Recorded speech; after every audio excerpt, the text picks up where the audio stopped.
طبعا مشكلة كبيرة، كل ما نسيق السلم حد هيجي يسيق السلم نبص نلاقي القطط عاملين طبعا البيبي بتاعها وريحتها قذرة جدا، على العلم ان احنا في باب الشقة لينا باب في الشارع تحت، المفروض ان هي ما تطلعش بس بتطلع.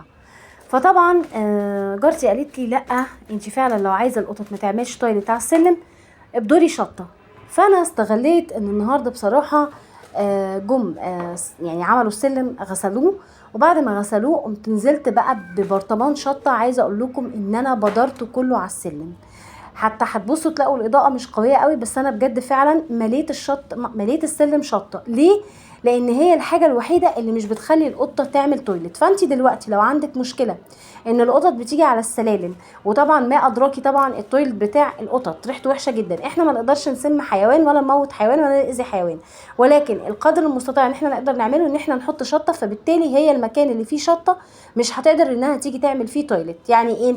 يعني هتخاف انها تعمل في تويلت، فبالتالي هتتعقد، فبالتالي مش هتيجي هنا تاني. كأني ببعدها، بس ببعدها بما يرضي الله. الموضوع كان صعب جدا يا جماعه، بجد فعلا الريحه وحشه جدا يعني. واصعب حاجه ان تبقي منظفه ومخليه السلم زي الفل وبعدين تلاقي البيبي ده، فحاجه تقرف ومقززه. فبجد فعلا اللي عنده قطط يحط شطه على السلم، الموضوع هيبقى سهل جدا جدا يا جماعه.